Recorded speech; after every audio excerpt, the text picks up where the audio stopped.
Okay, we will, given that this is the organization Medical Dhamma Center, Singapore, while this center is constituted of medical the professionals and the medical students. At the same time, there are two things there within this group. One thing is that the medical professional, number one. Number two, that they see the need to nurture the heart to help the patients, to help the world, and for that matter, to be a good example for one's patients, for one's family members, and for, if possible, for the entire community. So they started this group. They started this group known as the Medical Dharma Center, Singapore. And all of us here, given that we are all interested to know about the modern science plus the Buddhist philosophy and Buddhist psychology, this platform created by Medical Dharma Center of Singapore is an incredible, great platform, because that, given that the participants and the members of this center, they're all very educated in the modern education, and meanwhile they have the interest to nurture their hearts. So this is such a, I would say, such a very high level, a platform for everybody to learn from, for me to learn from this group, and for each of us to learn from this group. So with this in mind, let us, given that this is a very different the environment to nurture your brain as well as to nurture your heart. So we begin with the refuge and the bodhicitta. So let's say this together 3 times. So meanwhile, imagining that Buddha Shakyamuni and all enlightened beings such as His Holiness Dalai Lama and all these great teachers of the Chinese Buddhism, Theravada Buddhism, Tibetan Buddhism, and from all Sanskrit Buddhism, Pali Buddhism, they're all there in front of us as a source of inspiration, to learn, to teach us how to see things objectively without being influenced by your subjective input, and eventually how to spread your arms of love and affection towards all beings. So with this mind, let's say this 3 times together. I go for refuge until I'm enlightened to the Buddha, the Dharma, and the Sangha. By my accumulations of the practice of giving, generosity, and so forth, may I become a Buddha for the benefit of all sentient beings. I go for refuge until I'm enlightened to the Buddha, the Dharma, and the Sangha. By my accumulations of the practice of generosity, and so forth, may I become a Buddha for the benefit of all sentient beings. I go for refuge until I'm enlightened to the Buddha, the Dharma, and the Sangha. By my accumulations of the practice of generosity, and so forth, may I become a Buddha for the benefit of all sentient beings. And I'll sing this Ye Dharma. This is extremely important. The verse. I will sing this, and let us just listen to this. And if you know how to sing this with me, please join us. Otherwise, you listen to us and join us. And the meaning, of course, this talk we can't dedicate to work on this meaning, but eventually we must know the meaning of this. And finally, this is so important for us, for our own happiness, and to spread this happiness in your family, in your community, and in your nation, and in the world.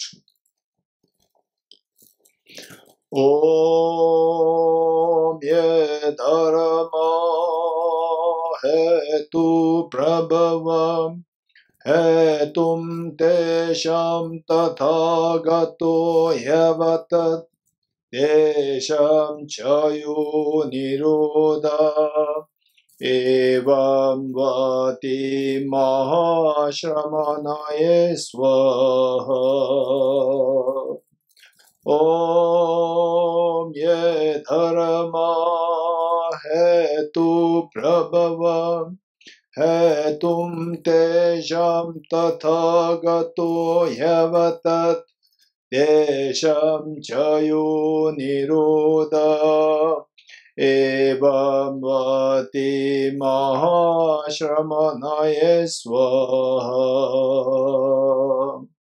Om ye dharma hetu prabhava hetum tesham tathagato yavatat tesham chayo nirodha evam vati mahashramanaya swaha. Meaning of the mantra: all phenomena of miseries arise from causes. The causes are taught by the Tathagata.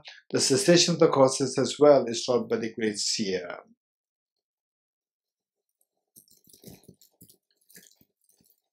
All composite things are impermanent. All contaminated things are of suffering nature. Everything is of the nature of emptiness and selflessness. Transcending sorrow is absolute peace.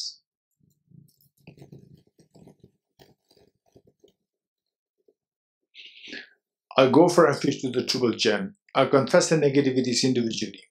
I rejoice in the virtues of all the beings. I hold the precious brotherhood of my heart. I go for refuge in the triple gem.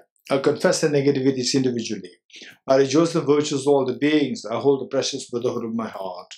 I go for refuge to the triple gem. I confess the negativities individually. I rejoice in the virtues of all the beings. I hold the precious brotherhood dear to my heart.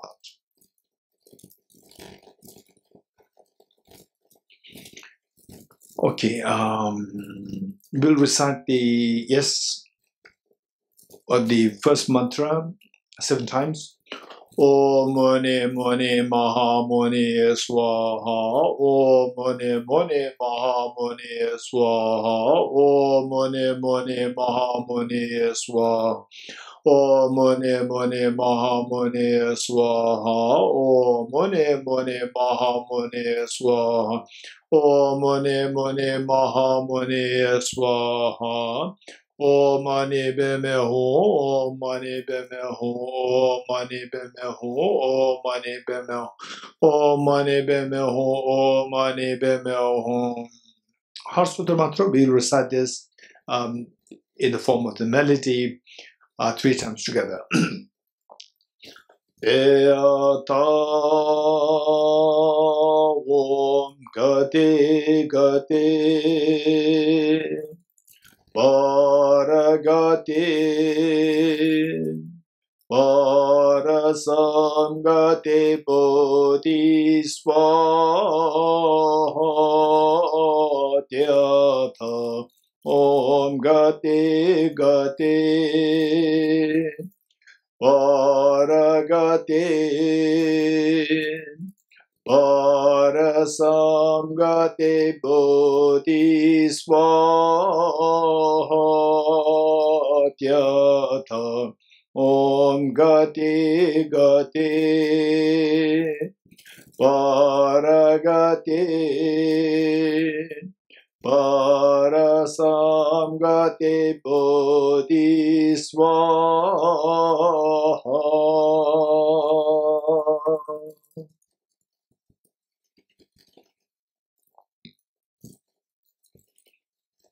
Okay. Thank you. All the members of Medical Dharma Center. Our first meeting, the Curtis meeting, I was really very impressed by all the participants, very young, dynamic medical professionals like Dr. Lee and the Dr. Kenneth and I don't know whether the brother Zihao is already a doctor or yet to be a doctor, I'm not too sure. Okay.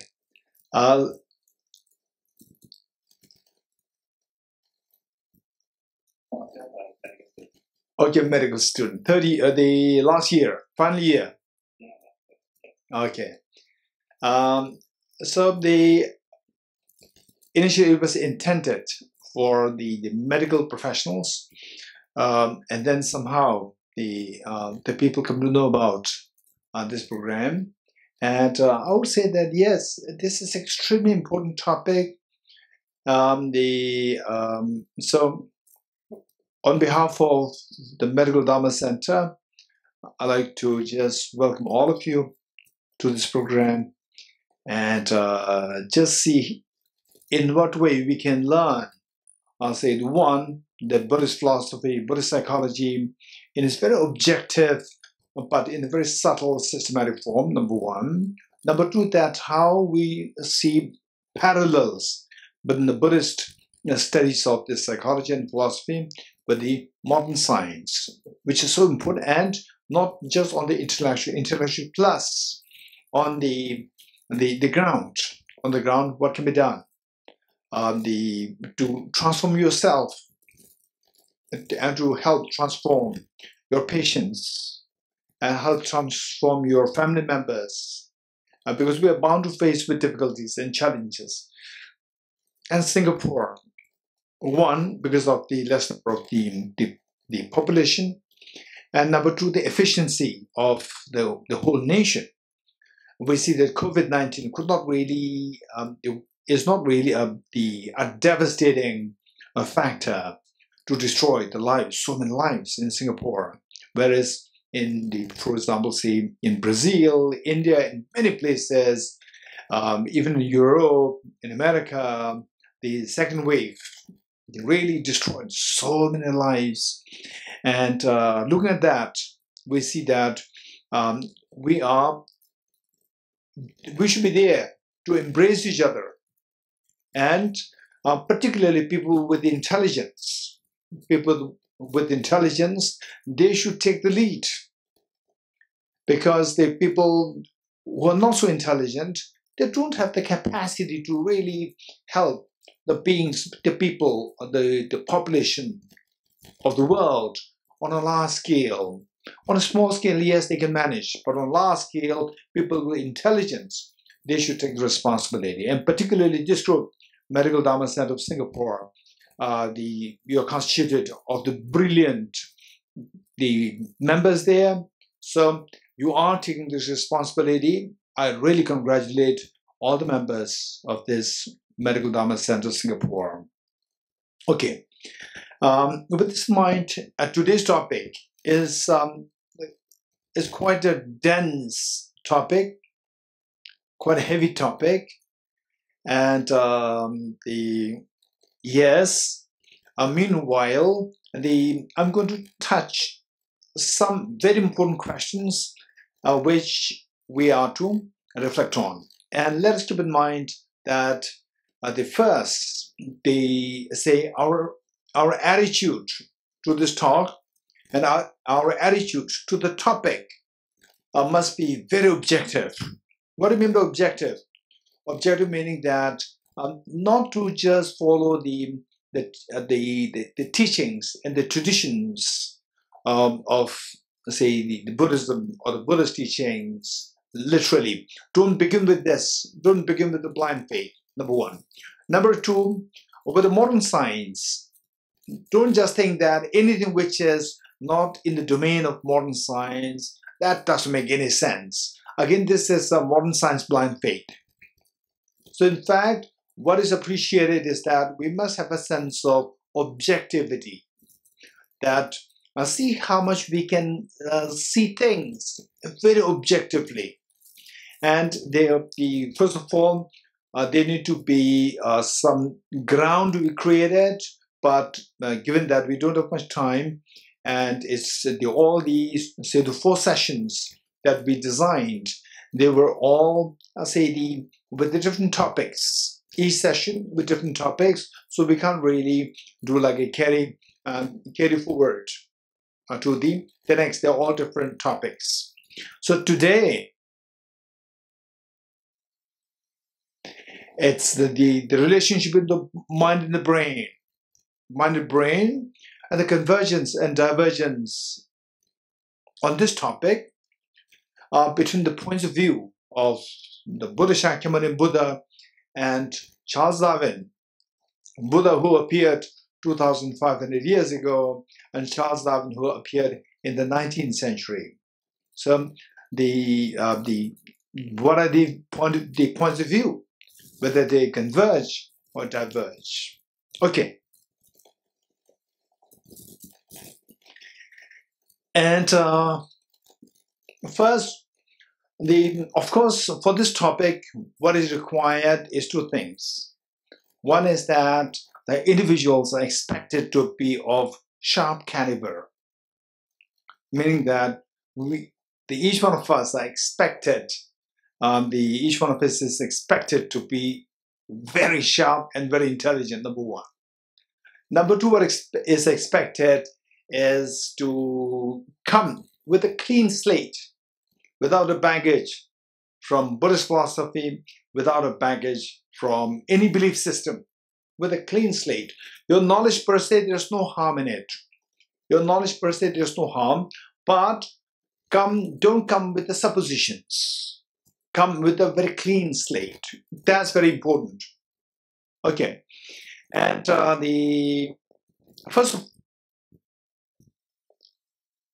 this I like to share with you here a little bit. What happened was that it was 2003. I can say that most of you must be very young in those days. 2003 must be like how many years now? 16 years, which means that most of you were either in school or very young. And so there, in fact, some of you already know, but some of you may not know. And that when I was a young boy in school, my fondness, in fact, I was so fond of the physics. Physics was my the subject that I liked. Physics and mathematics, these two subjects. And then many of you may be wondering, if this is who you are, then why did you join the monastery? Why don't you do your physics? Why did you not continue your physics in the college? Okay, it's a long story.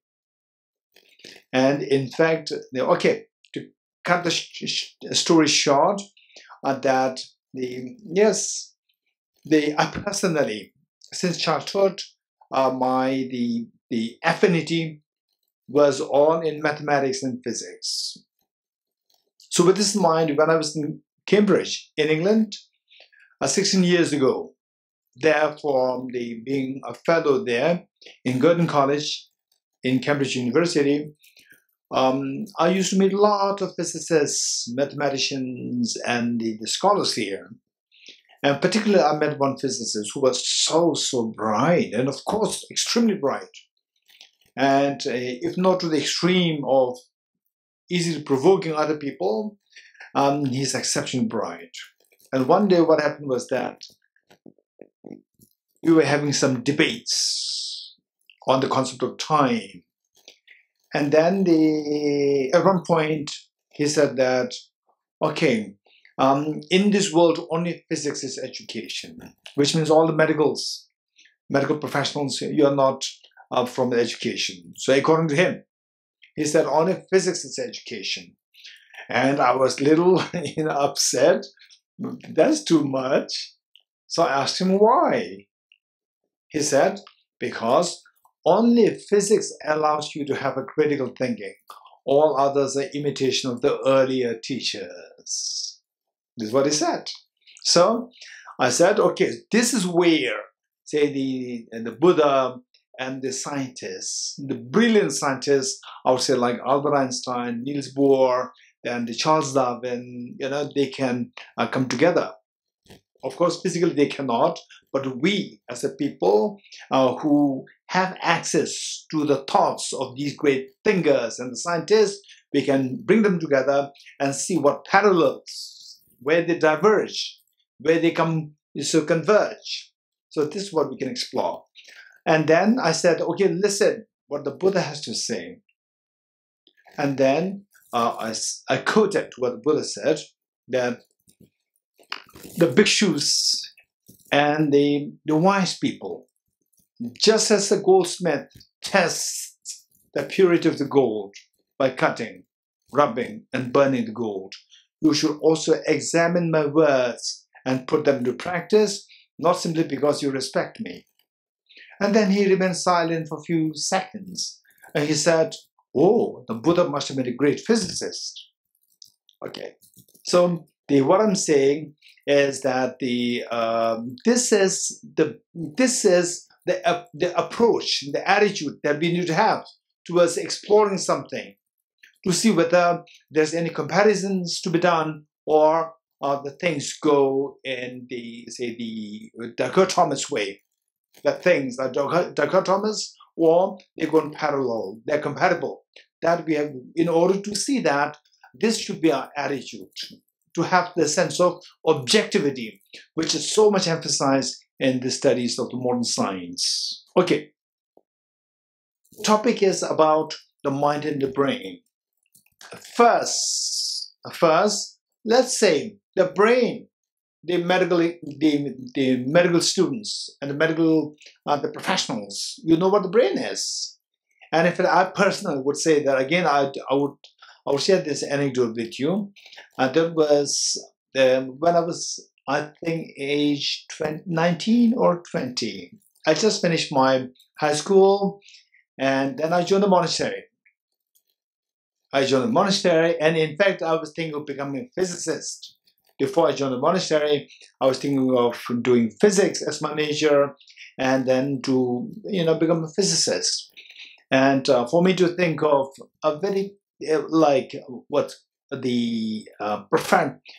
professional studies like medical engineering and so forth, this young boy, with no exposure to the outside world, I was thinking of that as, okay, you study your medical, and then you finish, and then that's it.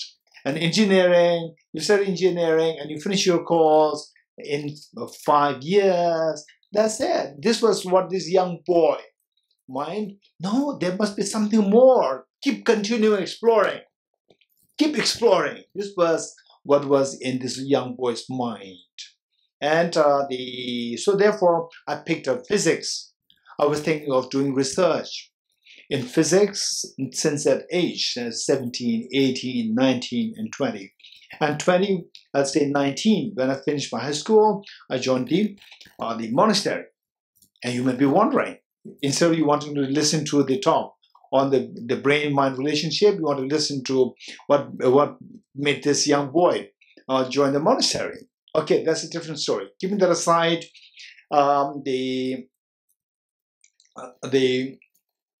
first year I joined the monastery, my teacher, he was a brilliant philosopher, a logician, and of course a practitioner. And then the principal of the institute, and there was one American lady doctor who was supporting our institute, and she was to give a lecture on the neuroscience. And my principal, a principal of our institute, he instructed me to be the translator, because I speak English. So I just came from my school, and she assigned me to be the translator. And given that I was the translator, I really paid interest to what this lady doctor was talking about the brain. And I learned about brain when I was in school. But now this lady doctor, American lady doctor, giving a lecture on the brain, and then and being the translator, I was really paying attention to what she was saying to make sure that I could convey the most to the audience of the monks, and who were all the brilliant scholars. So I tried my best to pay attention, and I was literally blown away by the incredible refinement of the presentation of this lady doctor. So she was saying that you are speaking in Tibetan because of this part of the brain. And you are seeing this color, say the green vegetation, green color, because of this part of brain. And you could feel these emotions of sadness, and you have the memory and so forth, because of this part of the brain. And as well, like everything that we speak about, the functions of the mind, the doctor was ascribing this to the functions of the brain. And this young boy, who just took for granted that there is a mind which is different from the brain. When you die, never mind, the brain is cremated or buried, but this mind will travel to the next life. You can improve, and then you can become Buddha, and this is how you can, help yourself and help other beings. And suddenly that belief was shattered by this talk. That all what I saw as the function of mind, all deduced to the function of the brain. Then this poor boy, after the lecture was over, if this is what the brain is, where is the mind? This was my question. And then my basic belief in Buddhism was really shattered. And I already quit physics. I already quit joining the modern colleges. I joined the traditional monastery. So am I crazy? Am I crazy? What did I do if there is no mind different from the brain? What am I doing? Then I embarked on a very different journey. I told myself, I did not tell anybody. I just told myself, Dorji, now don't think that you are Buddhist. Now start with a clean slate. I told myself. And luckily, the monastery in which I was trained, the first monastery, this is the monastery of academic studies, where logic, philosophy, psychology, all were taught. And particularly this tradition of the logic and the debate. There, you are given the full freedom to ask any question. If you know any scientific approach or any logical approach from any other system, you can bring this in the language of the logic, in spiritual logic. This concept you can bring from anywhere and put it in the language of the logic, and then you can put forth your position. So this was how I'm so fortunate that I did not really lose my track.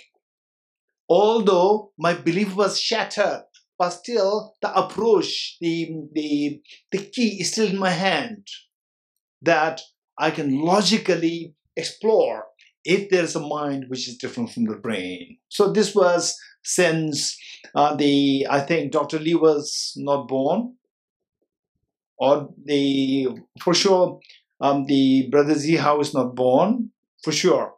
When you're not born, this was when it happened, which means it was 1988. Zihao not born. Yeah. Not born. And the Dr. Lee not born. I was born. Okay, 1 year old. Okay, so that was like 1988. Okay, so this was how it began. This journey is of course, this is a very interesting journey. At the same time, it is the very challenging journey, because this is a topic which many people cannot touch. And for me, there's no choice, because it's about my belief. My belief is being shattered. Okay, so I started this journey. And luckily, there's one book. There's one, not really book as such, there's one text composed by a 7th century great Indian logician and epistemologist by the name Acharya Dharmakirti. And he wrote on this concept, how there's a mind which is different from the brain. He wrote this, and this is a very, the very technical, the text on logic and epistemology. I'm so lucky that when my faith was shaken, Buddhist faith was shaken, at the same time I was equipped with this text. Then I really started to explore this text, and then started to explore on my own how whether or not, it's not that how there is a mind different from the brain, but the question is more objective, whether or not there is a mind which is different from the brain. This was like since 1988. Now it's almost like 20 years, 33 years now. 33 years of journey. Okay, this is a very interesting journey, and of course, it's a very technical journey. And if you are each one of you, if you're really interested in this topic, if you really want to explore this, then what I would suggest is that first of all, keep in mind that like the study of the quantum physics, don't expect that 1 lecture, 2 lectures, 1 year of your exploration will give you the answer. Don't expect that. This is like the study of quantum physics, which will take many years. At the same time, you must have a very objective attitude towards exploring the reality, number one. Number two, that you must have a nuanced way of looking at things. Nuanced way of looking at things, to appreciate the nuances of the realities. These two things are very important. Okay, with this mind, first of all, what is mind? What is mind? Let's say from the point of view of the Buddha. Then from the point of view of the Charles Darwin. Charles Darwin, whether or not he explicitly talks about mind, what mind is and so forth, I will just take you to his related views, because he did not really speak explicitly on what mind is, but there was constant mention to mind in his writings. And in fact, I have a tremendous respect for Charles Darwin. I have a tremendous respect for Charles Darwin. When I was in school, during that time, when I was class, the high school, the last 2 years, 5 years of my high school, and last 2 years I was doing physics, mathematics, chemistry, and biology. And the final year, I dropped biology to focus on physics and mathematics. And the medical students, they may not be too happy to hear that. I dropped biology. And just as you are unhappy, even the biology teacher was very upset. And then she persuaded the mathematics teacher, because she knew that this young boy was so interested in mathematics and physics. So she persuaded this mathematics teacher to persuade this boy to continue taking up biology. And the mathematics teachers, why should he really encourage me to do biology? It is not a subject. But he was just casually telling me, Dorji, why did you drop biology? Why not you continue with your biology? And I said, no, it has nothing to do with you or to me, right? You're a mathematician. You are not biologist. And then I'm not interested. Of course, biology, I like biology, but it's about my life. So I like to focus on physics and mathematics. Okay, so this was the story, which means that I really appreciate biology, and I really appreciate Charles Darwin, so particularly seeing that the Buddha, of course, we see him as an enlightened being, Buddha, but Charles Darwin, we see him as an ordinary person.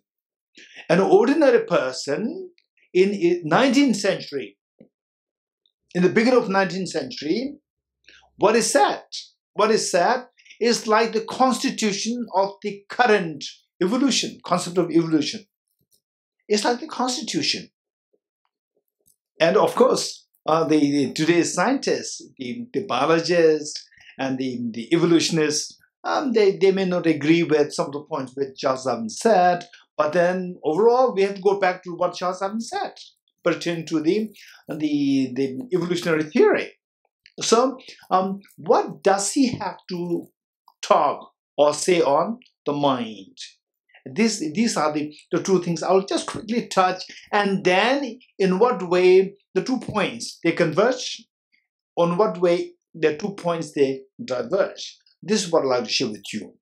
And I told you earlier that if you're really interested in this topic, this is a very serious topic. It's a heavy topic. Not only a heavy topic, it's a very important topic. Okay, why important? I'll relate or share an anecdote with you later on. Okay, for the time being, what is mind? From the point of view of Buddhism, the Buddha said in Dhammapada or the Dhammapada, which is one of the books which is considered as the seminal work of the Buddha, revered by the Theravada Buddhism. Likewise, in other words, the Pali Buddhism and the Sanskrit Buddhism alike. Sanskrit Buddhism, including the Chinese tradition, the Tibetan tradition, Vietnamese tradition, and Japanese tradition, Korean tradition, so forth. All these are included in the Sanskrit Buddhism. And then on the other side, we have the Theravada Buddhism, which is the Pali Buddhism. So both treasure this text, Dhammapada. In Dhammapada, the Buddha very clearly indicated that mind is the chief and precedes all phenomena. If with the impure mind one acts or speaks, mist follow like the cart following an ox. Then in the second paragraph, the Buddha said, mind is the chief and precedes all phenomena. If no mind one acts or speaks, happiness will follow like the shadow following the person. So this is what the Buddha taught.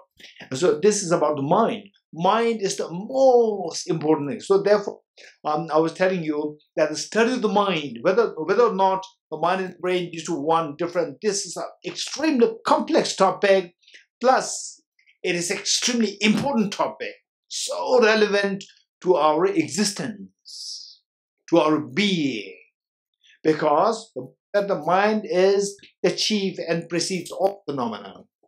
Meaning that, say, COVID-19, whether you're a religious person, whether you're a believer in the mind, non-believer in the mind, everybody is scared of COVID-19 and wants to have this feeling of the fear, anxiety, uncertainty. What is that feeling? You can feel it. And yet nobody can deny this. That phenomena that is in you, that is within each one of us, which the neuroscientists cannot see, which your friends cannot see. You alone can feel it undeniably. That is your mind. And that decides, because of this, you want everything. Because this mind, you want everything.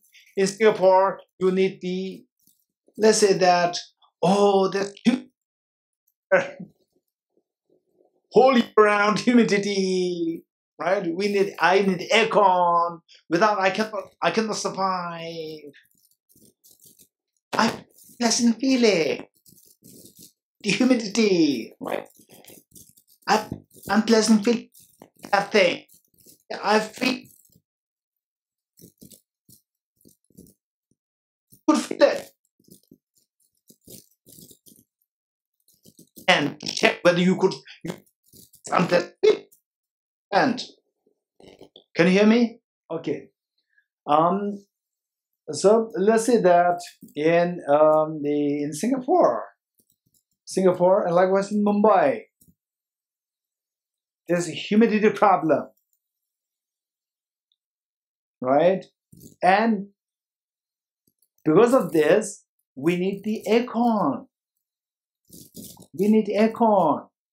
And then where there's a cold, we need the heating system. And for traveling, I need cars. And for the traveling to Singapore, I need aeroplanes. We need all these things to feed this mind, to make this mind happy. When I say with humidity, I feel unpleasant. Undeniably, you are feeling unpleasant. You are feeling unpleasant, but others cannot see that. Others can infer that you are unpleasant. You are feeling unpleasant. That feeling makes you to have the aircon, the heating system, your clothes. Oh no, I cannot go naked. It's very rude to go, naked because I feel ashamed. I feel embarrassed. What is that embarrassment? What is that unpleasant feeling? Well, do you feel it? Yes, I feel it. It's so embarrassing. No. So I'm feeling hungry. Nobody can see that you are hungry, but you could feel it. Others can infer that you are hungry. Others can infer. They cannot see your hunger, but you experience that firsthand. You don't need say what's going in your thought. The neuroscientists, they mean the fMRI scan to check what are you thinking, what brain waves, which part of the brain is activated, and they say what's the brain wave. They need to scan, but you don't need the scan. You know what's going in your mind firsthand.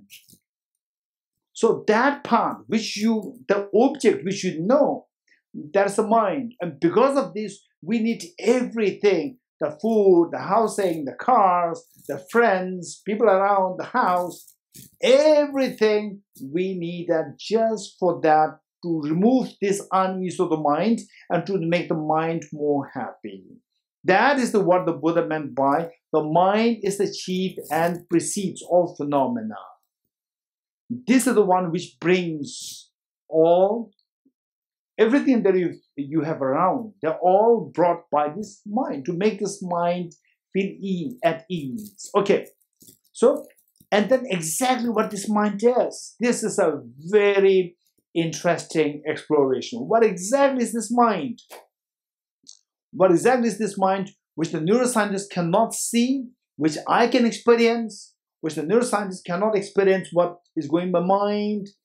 And so that man, what exactly is that phenomena? If you are interested in this, there is a separate discussion on this, what the mind is, and how to discover this. Like say nowadays people talk about detecting the explosion, the Big Bang explosion, which happened 15 billion years ago, detecting the sound of the Big Bang explosion. So this sound exists within us. Since 15 billion years ago, it existed, but we cannot detect them because they're so subtle. Now, we are developing the very sophisticated machines to detect these subtle sounds. Likewise, what this mind is very subtle. It's a very subtle phenomenon. And if you do discover that, this is a revolutionary, and it will give you a tremendous sense of meaning and purpose of your life. If you're interested, particularly for this medical Dhamma Center, Singapore, the members of this, if you're interested, this is what we can do a course on this. Okay, for the time being, what is mind from the Buddhist point of view? What is the mind from the Charles Darwin point of view? Okay, now let's go to Charles Darwin. Charles Darwin, if you read his books like Origin of the Species, and also this is a very interesting book, which the human mind,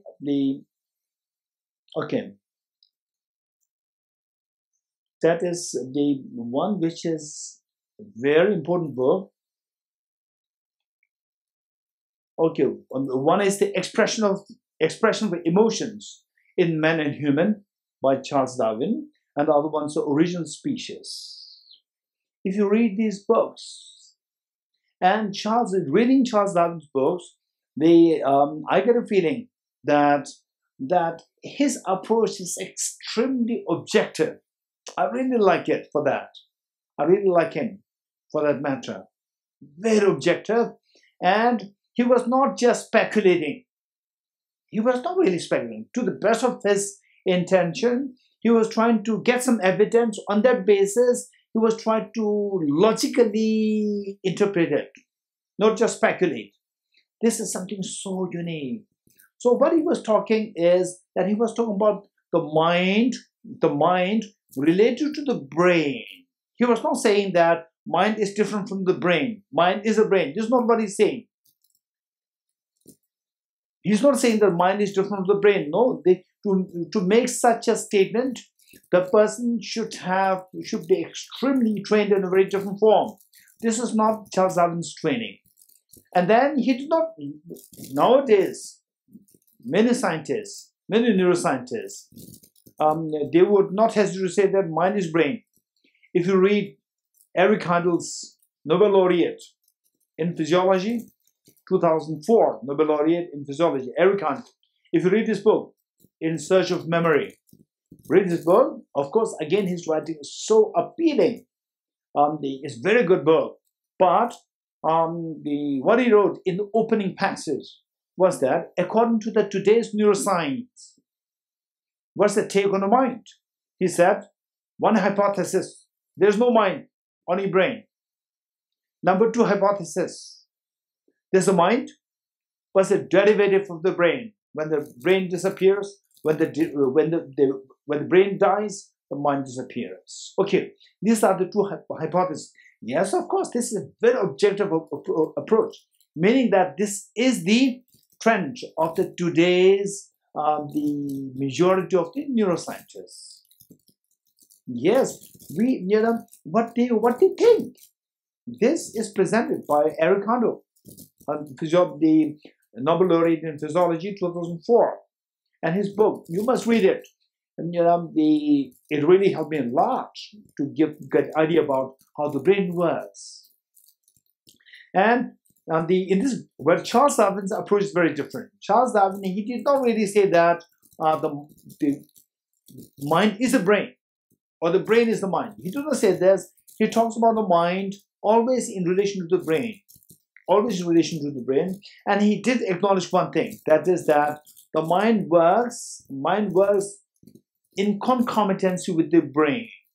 Meaning that the workings of the mind depends on the brain.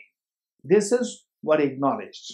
And today, what is known as the neuroplasticity, with this, there is the new development which talks about, let's say, how not only the brain affects the mind, how the mind affects the brain. See, even if you are, say, in your age 80, 90, by training your mind, your brain can still be affected.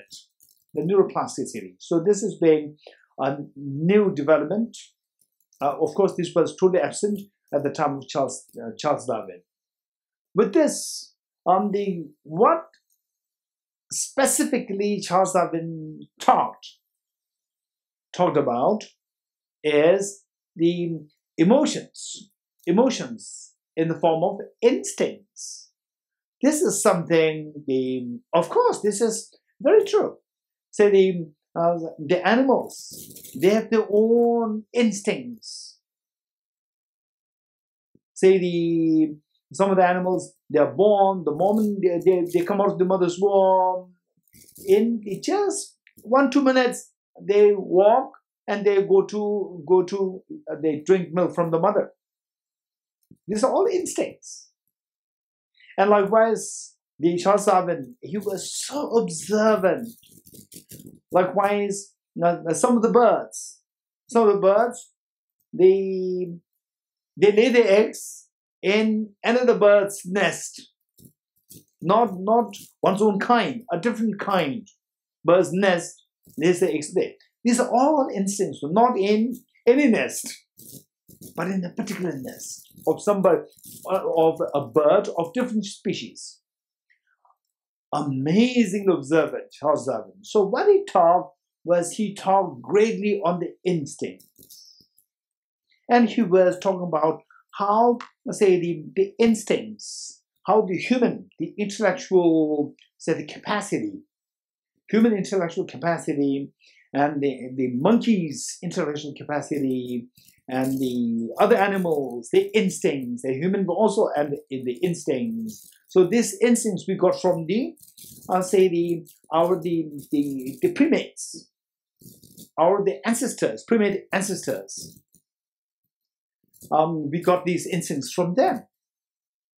Okay, so now this is where I like to talk a little bit, the convergence and the divergence on this topic between what the Buddha taught and what Charles Darwin's view. Okay, one thing is that the what examples do we have of the instincts? Let's say, what examples do we have of the instincts? The instincts, simple examples that I gave you already, and on that basis, instincts, and then we have the emotions. Emotion of anger, emotion of attachment, emotion of the fear, and these three. And then, of course, we talk about the memories and so forth. That's fine. Say the emotions. He was just always asking why these emotions came into being. Why? What for? What's the reason for these emotions coming to being? These emotions that we have, the very basic, the unicellular organisms, whether or not they have these emotions that we have. And of course, according to him, no. Unicellular organism, like 4 billion years ago, when the first unicellular organism appeared on the water, it was a very simple cell, a unicellular organism. That's it. It does not have any emotion. So that was our first ancestor on this earth. The very complex human structure, the human physiology that we have. So our ancestor, if you track back, it was 4 billion years ago when unicellular organism came on this earth. So that was our first ancestor. So from there, then gradually the unicellular organism, it became more and more sophisticated over the last 4 billion years ago, 4 billion years.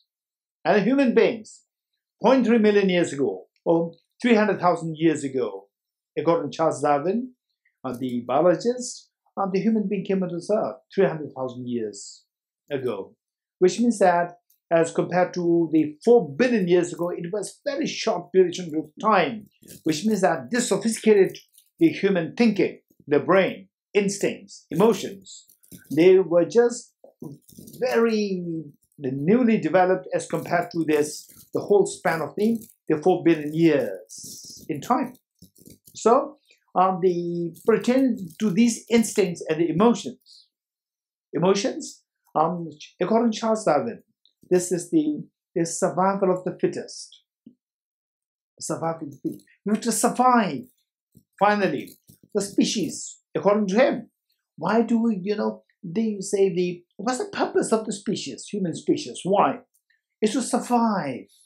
It's to survive the species, that we should not die. That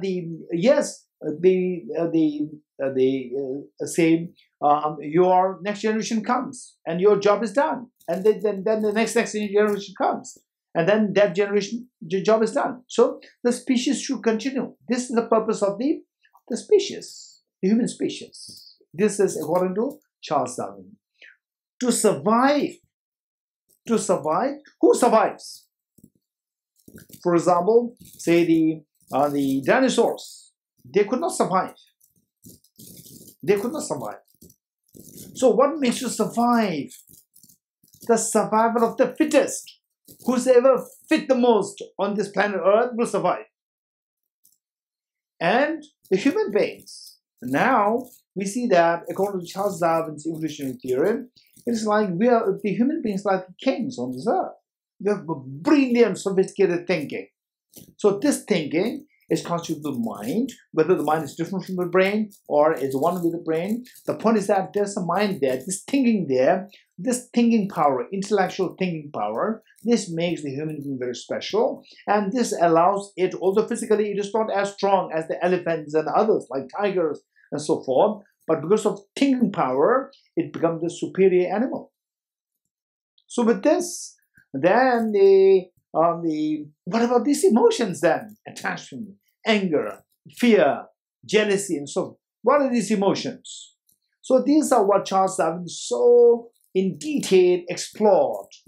And he commented that these emotions are also evolutionary gifts for us. These emotions are evolutionary gifts for us. For our survival, we need these emotions. Okay, in this connection, okay.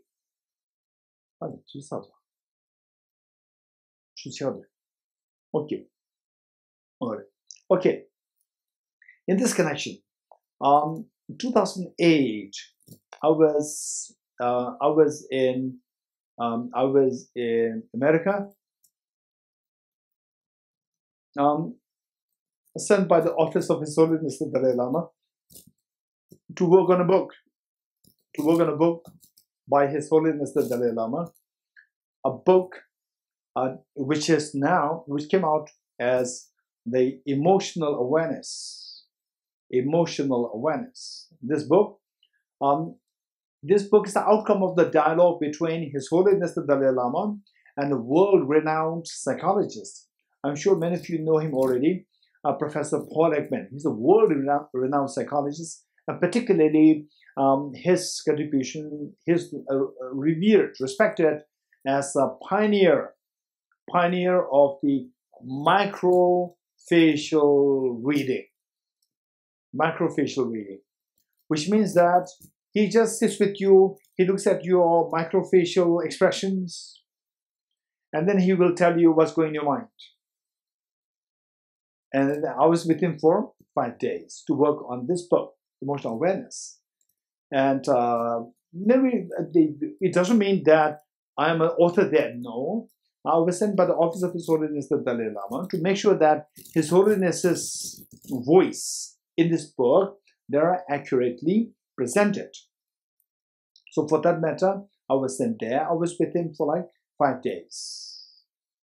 And then I just can't, okay, so taking aside the digression, he was meticulous in his, the dealings, public relations, and he really entertained me so well for 5 days. Every evening there was some form of, the gatherings, entertainments, so forth. So kind of him. And day one was meeting with his family members. Day one evening. Day two was meeting with his the psychology colleagues from the psychology department. And then he asked me to introduce myself and to give a gist of what I learned of the Buddhist psychology and so forth. So I was sharing what about the Buddhist psychology and how to counteract these destructive emotions, attachment, aversion, so forth. And then one psychologist, a lady psychologist, she just raised her hand, and I said yes, and she said that you are talking about how to get rid of the attachment, how to get rid of the fear. And I said yes, that is the essence, that is the final mark of the Buddha's teachings. And she said, you cannot get rid of these. You cannot get rid of these. And I said, why?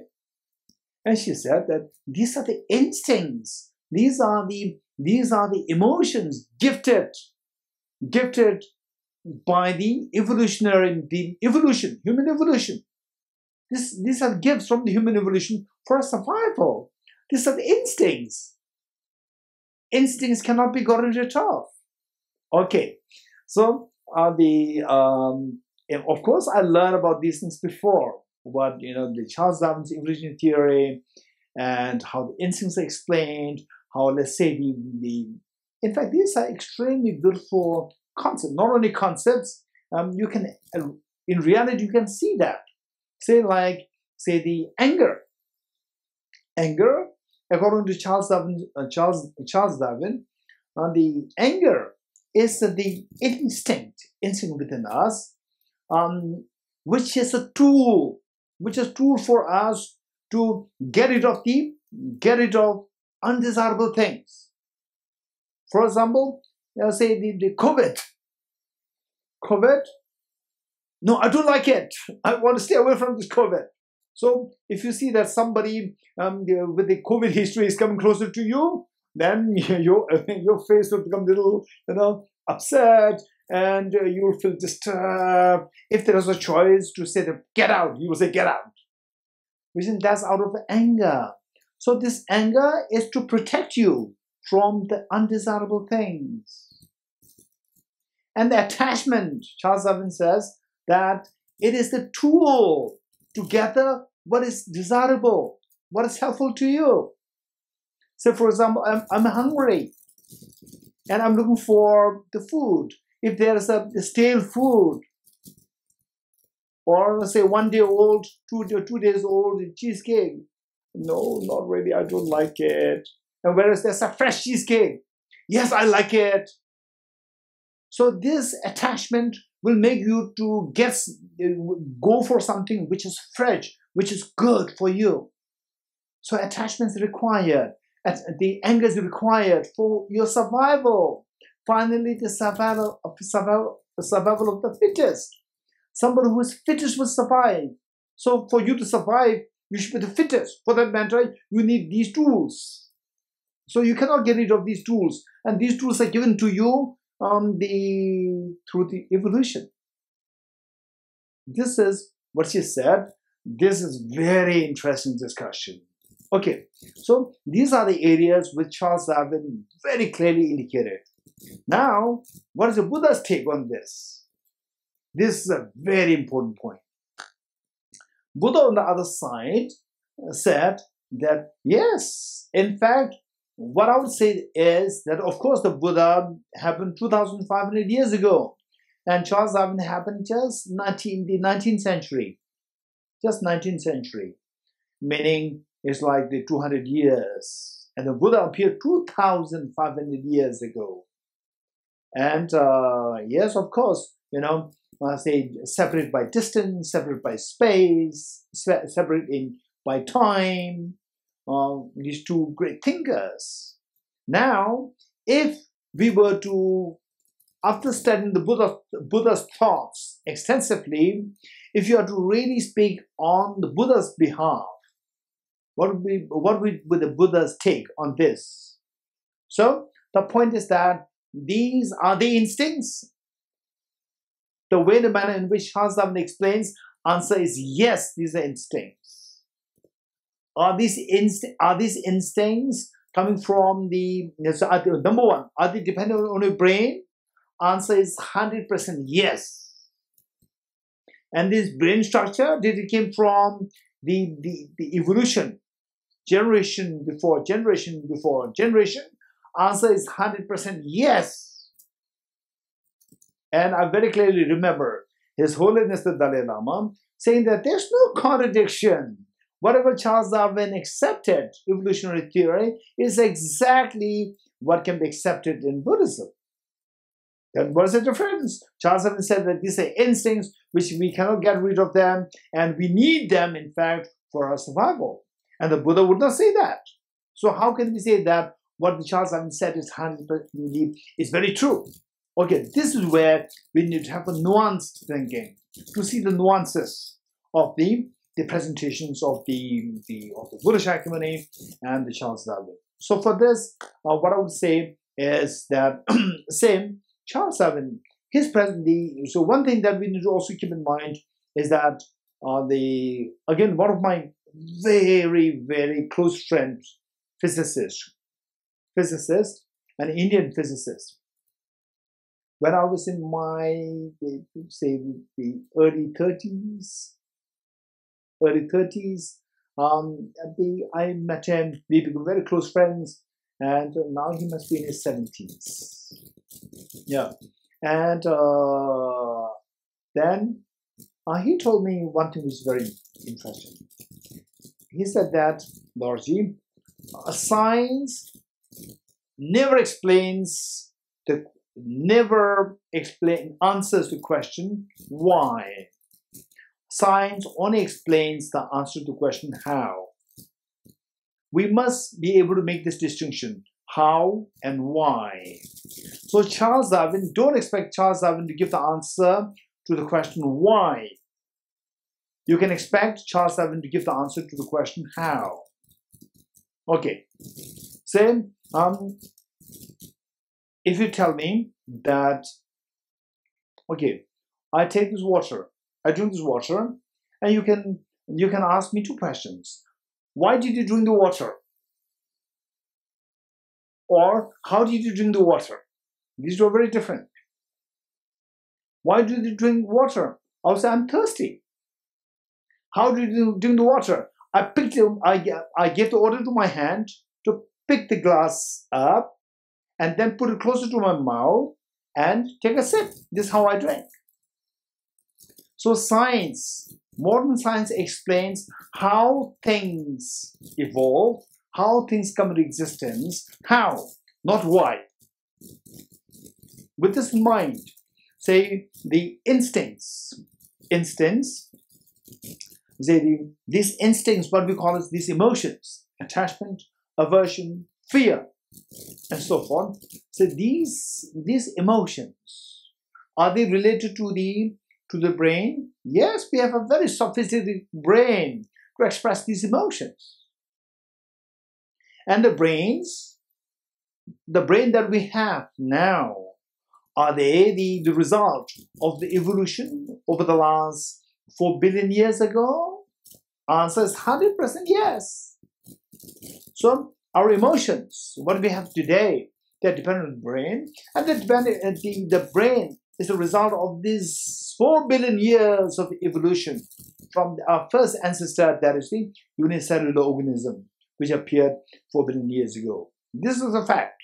Okay, now the Buddha would say that yes, these instincts, or in the first place, these emotions, they are instincts, yes. How Charles Darwin explains, and they are dependent on the brain, yes. And this brain came into being gradually in the form of evolution, yes. 100% right. Where's the difference now? The difference lies, number one, that this is a very important point. This is a very important point. Let us be more, active in this. Let us be more involved in this. This is a very important point. For Charles Darwin, according to Charles Darwin's evolution theory, say you are important till you are age 20, 25, 30. After 30, right? I should survive. I should survive. No, the evolution. You are redundant now. You're obsolete.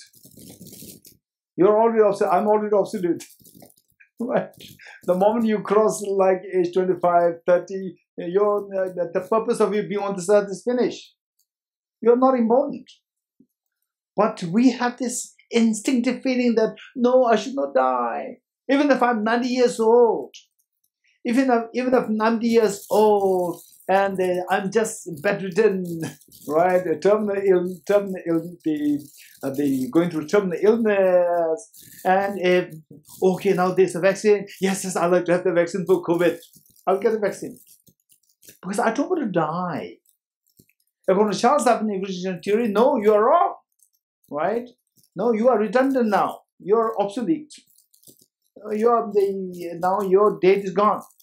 Your date is expired. Whereas for the Buddha, it's very different. No, you are very important. Even if you are 100 years old, you cannot do anything on this earth. Still, you are very important. This is different. So where does this difference lie? Where does the difference lie? This question. Charles Darwin he focuses on the brain. The Buddha focuses on the mind. And Charles Darwin admits that there's a mind which operates on the basis of the brain. And the Buddha also admits that there's a mind which operates on the basis of the brain. Yet the Buddha focuses on the mind. As long as the mind is happy, you can fix the brain.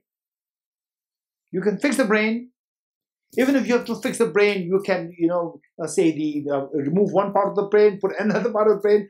As long as your mind is happy, you do it.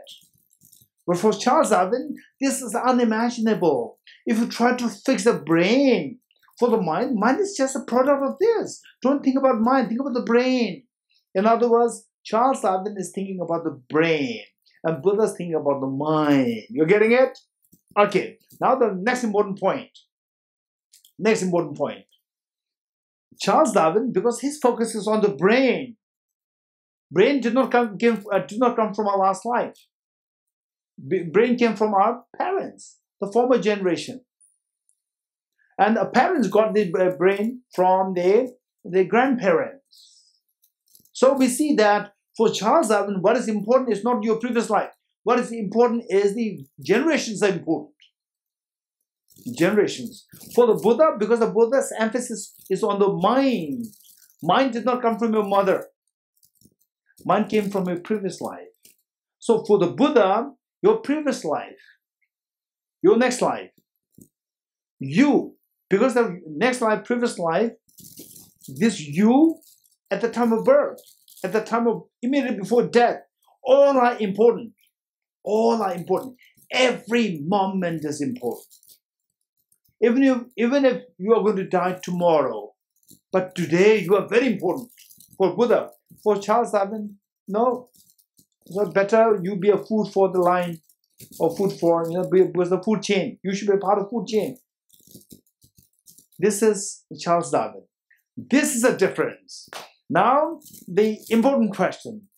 Okay, very important question is, okay, so now we see that what Charles Darwin is explaining is what the Buddha accepts.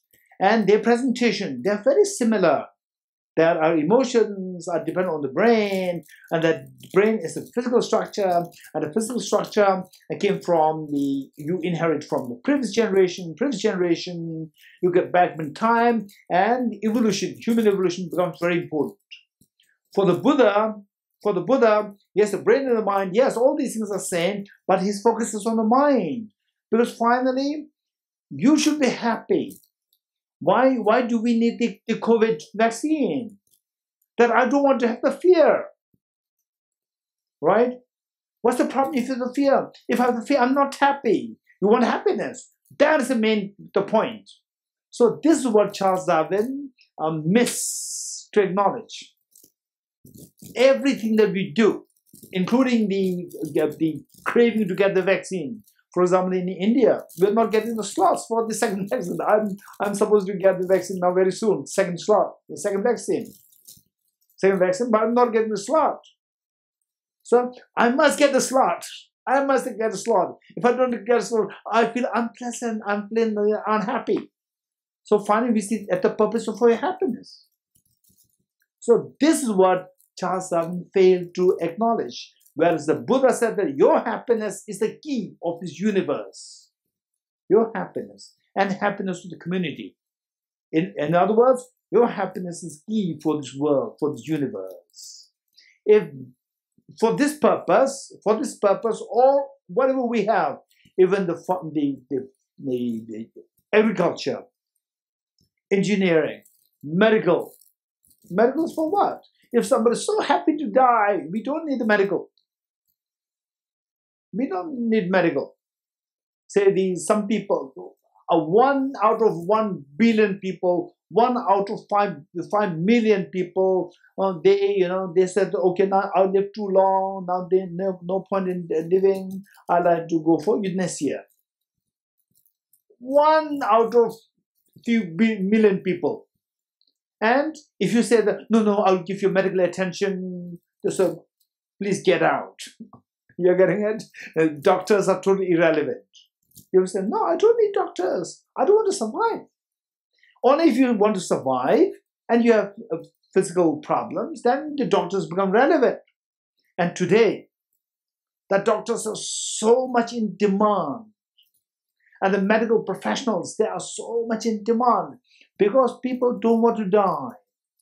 People feel unhappy dying. So this happiness is the one which drives your life, which decides what we need, what you don't need. Your happiness. That is very important. And that happiness is a mental state. Mind is important. Whereas Charles Darwin talks about the brain, the Buddha talks about the mind. So, if this is the case, then what a big deal. This is a question. This is a very important point. Particularly given that this talk is focused on the medical experts. I'd like to share one anecdote. 2 years ago, I was abroad. Where abroad? Don't ask me. Abroad. And you may ask me, Singapore? I'll say no, for sure, no. Now don't ask a second. Okay. So I was abroad. And I was meeting with a big scientist and his wife. In fact, they were to host me. And the scientist is agnostic. He's a physicist. He's agnostic. He does not believe in any religion, whatever. And he's very intelligent. And the wife is so concerned that he should embrace spirituality. And the scientist is very brilliant. Why should a brilliant person follow somebody who is not as brilliant as him? So this wife wanted me to speak on her behalf to make him spiritual. So the wife was insistent that I should stay with them, I should stay with them, I should stay with them. And then they, for some reasons, 1 year somehow I could not accept it.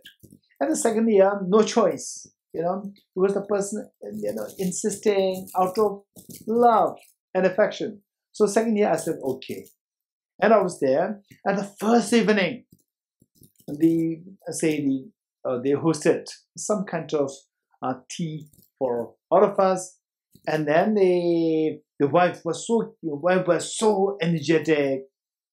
And the husband was talking about his own thoughts, thoughts, and we were discussing. And then the wife was deliberately bringing in the issue of the rebirth, about this mind. And I was already very tired from the few days of travels, conferences, and so forth. I didn't really have energy, and she was deliberately bringing this topic, and I just evaded. And I didn't know why she was bringing that topic. And then in the evening, on the dinner table, in the evening, we were all sitting together. Again, she said, Kishila, tell me something about the rebirth. And I said, oh, this is it requires a lot of discussions. I don't have the energy to talk on this now. Then she became very direct. She thought that, okay, now he's not going to speak on this topic. So she said that he's the one who doesn't believe in rebirth. Pointing to her husband. And then that's quite a tense situation. And the husband was just staring at me like this, like a child, like this. And then I was looking at him like this. Okay, so it was quite a tense situation. He's very bright. He's a physicist, a very senior physicist. And of course, I was so tired. And then the main host was the lady. And he was, of course, we have the friendship between two of us. And he was staring at me like this. What he's going to say next? And then I was just, no, my style is not to really, be aggressive. No. Why? It's not necessary that somebody should believe in rebirth. Not necessary. Right? Whether you believe in rebirth, not rebirth, that's absolutely your choice. Right? And then whether you want to eat pizza or not, whether you want to eat food or not food, it's your choice. If you don't want to live, you don't have to eat food, right? Somebody may push you. Okay, that's your choice. Okay, what I'm saying is that to believe or not, why should somebody push somebody to believe in something? No, it's totally irrelevant. But this wife, she was insisting that I should talk on this.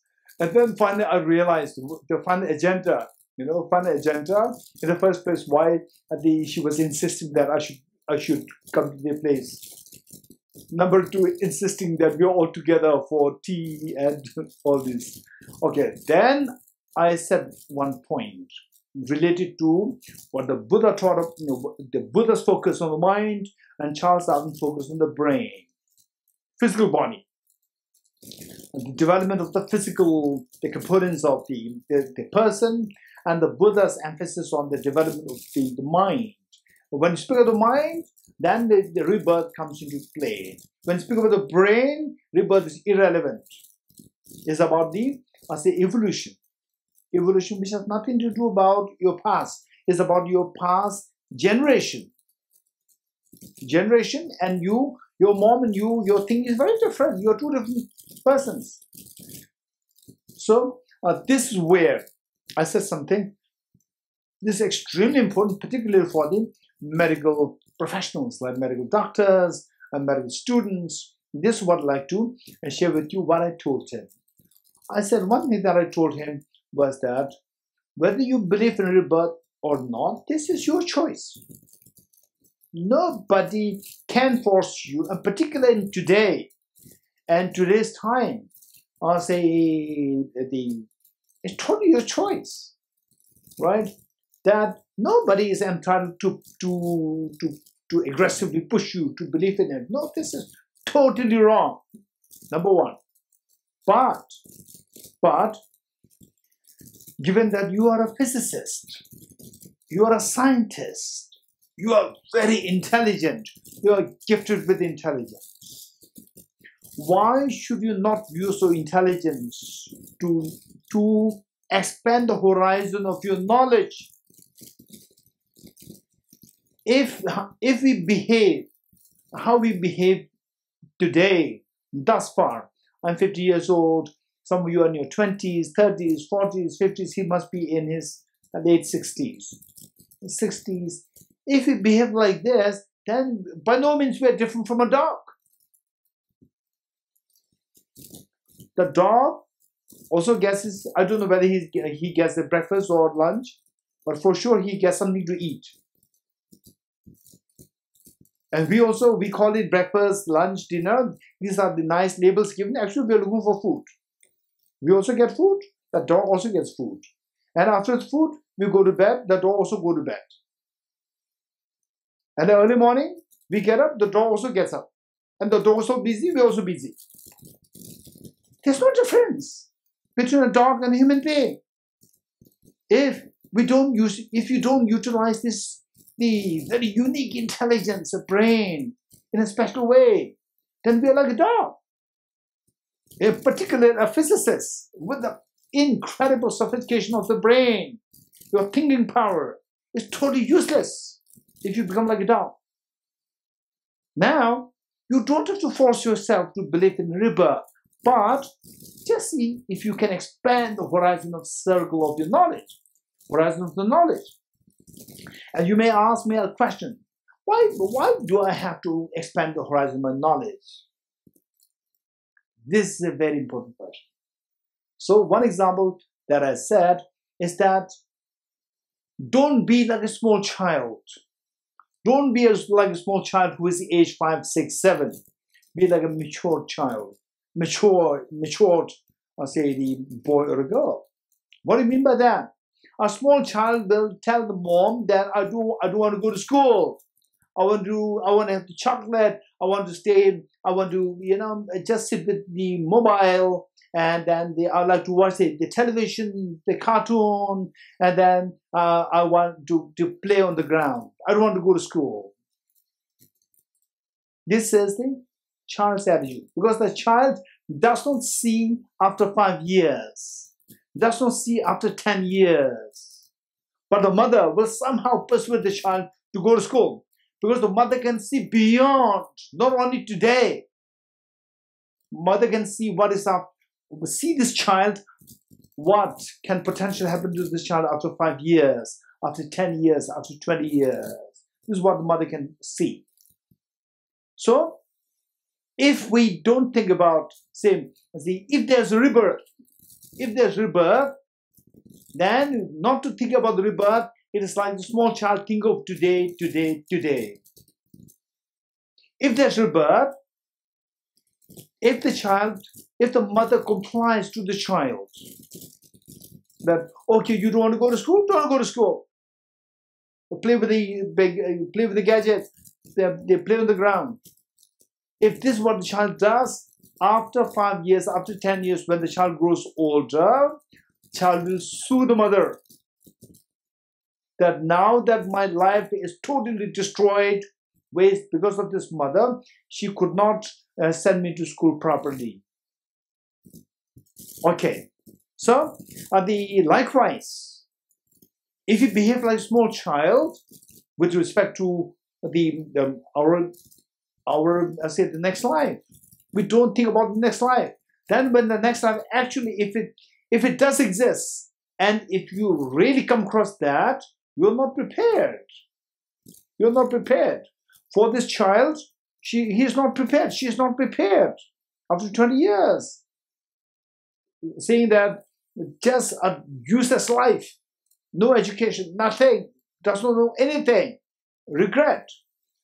Whereas a mother persuades the child to go to school, go to school, go to school, in order to prepare the child after 20 years.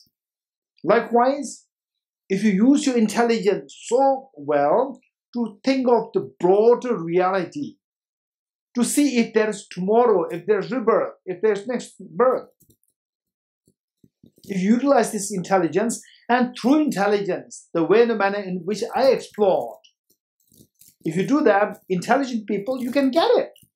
Once you get it, you see that it is totally meaningless for me to waste my time not to plan for the future. So therefore, particularly intelligent people like the physicists, they should not behave like a dog. They should behave more than a dog, which the dog cannot think of the rebirth. The dog cannot think about next birth. The dog cannot plan what after 10 years for me, what happened after 5 years. The dog cannot plan, but human beings can plan. This is what the physicist should do. And he said that, okay. And then I told him that, in fact, this is not only what I'm telling you, this is my personal journey as well. And in fact, I'm thinking of writing a whole book on this. The convergence, the paradox of the brain and mind. Whether or not there's a mind which is different from the brain. This is what I like to write a book. I'm getting materials on this. And he said that, okay, once your book is out, I will be the first person to read your book.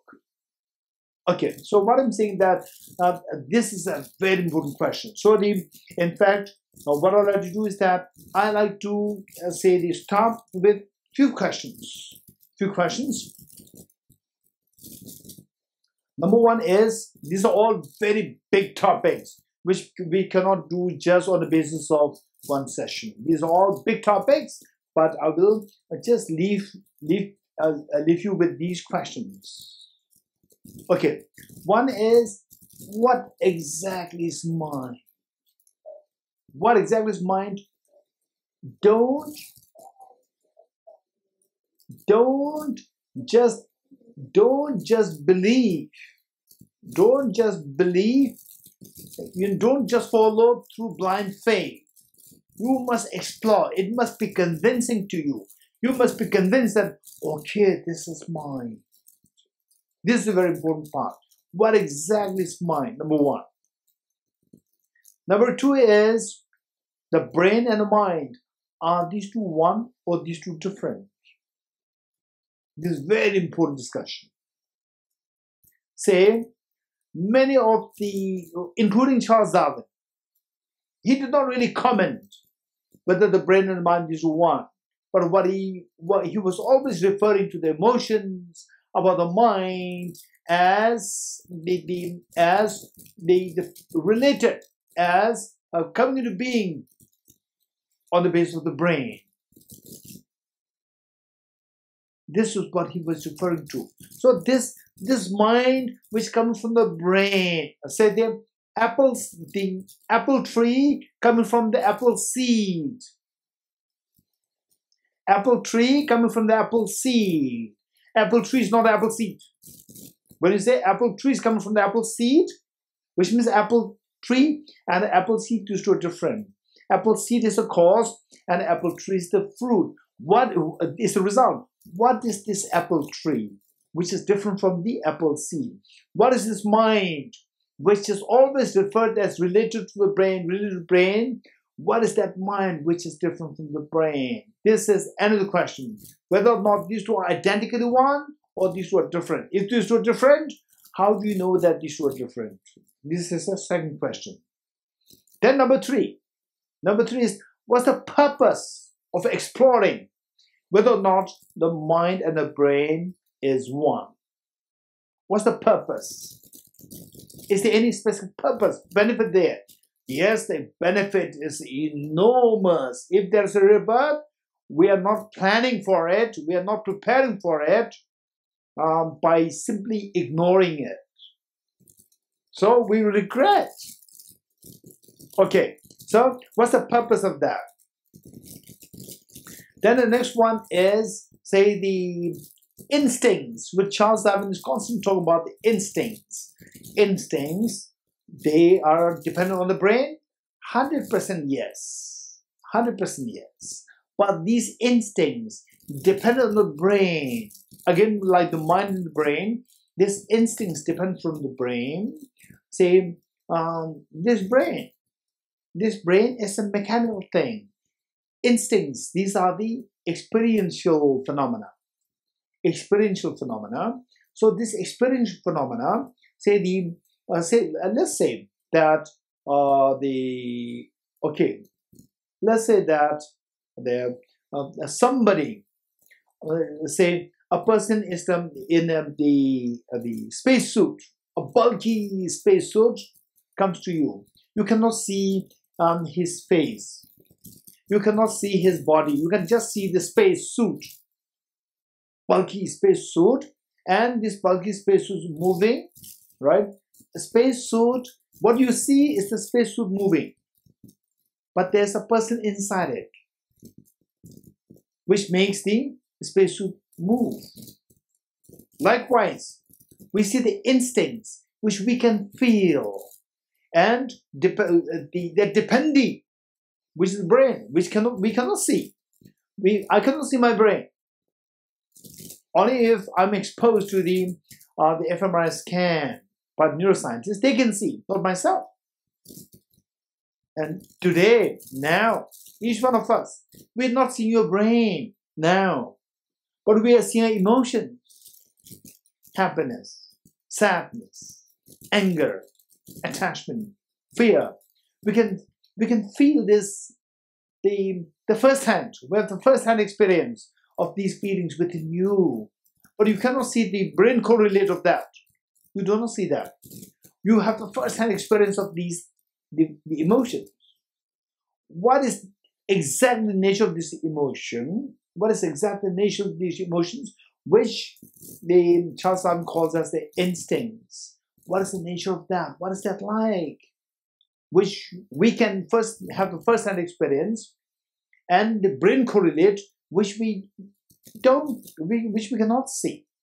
So what's the difference? Okay, these are the 4 major questions I would leave you with for your further exploration. And of course, this is going to be a huge journey into this. And if you're really interested in this, one book that I would suggest is, of course, it's not like a storybook. That itself is going to be a very technical text, Pramana Vartika. Pramana Vartika, a commentary on the valid cognition by Acharya Dharmakirti. Okay, so I leave here now. It's already 1 hour and 40 minutes past. Okay, so I'll leave here. And if you questions, 1 or 2 questions if you have, until you feel that it's too late. Otherwise, I'll be happy. I don't mind entertaining 1 or 2 questions. Anybody? Raise hands.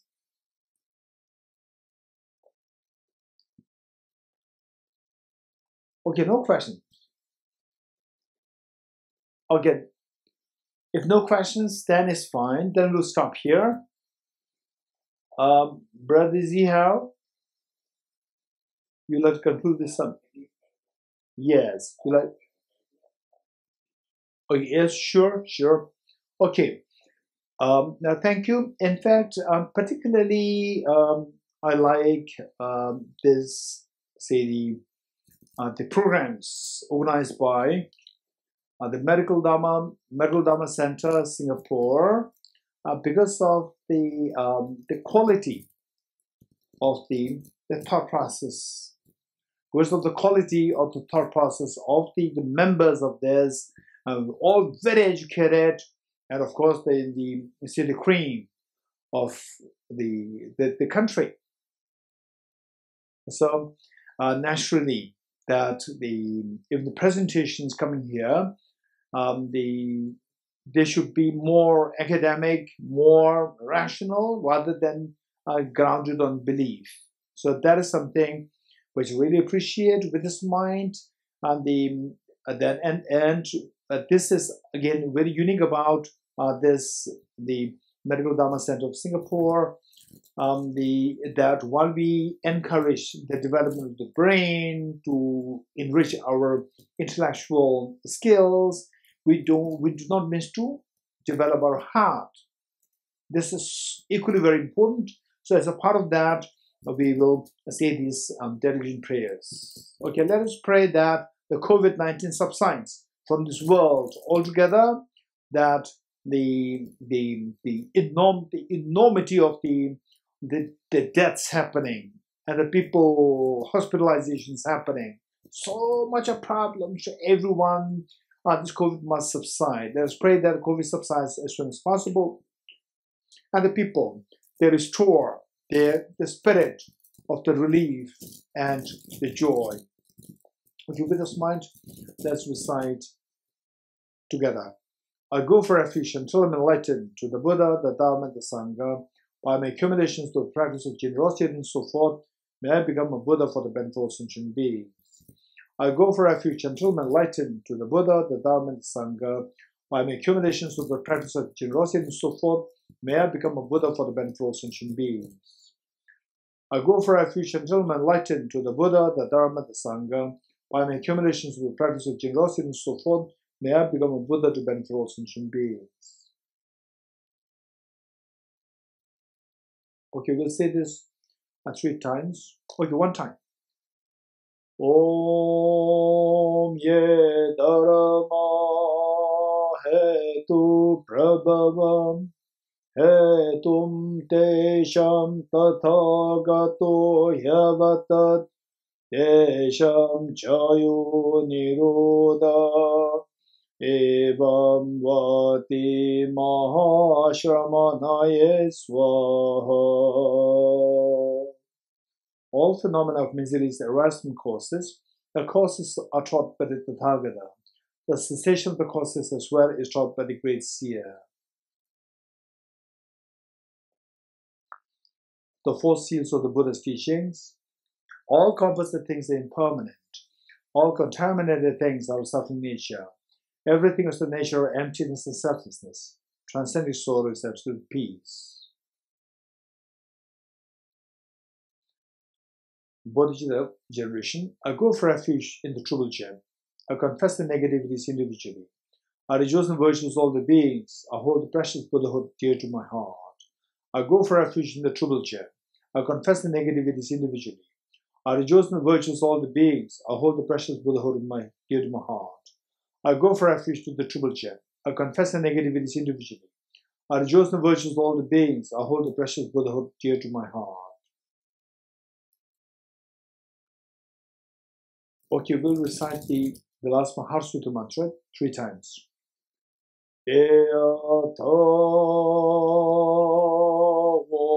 Gati gati paragati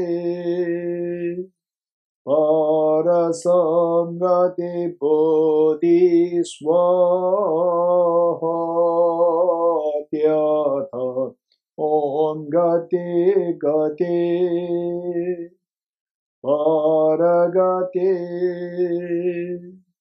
parasamgati bodhisvatyatha om gati gati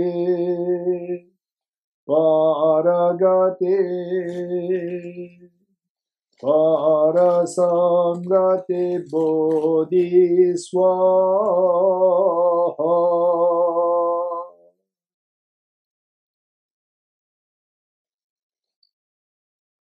Okay, thank you, Zihao. Thank you, Dr. Kenneth.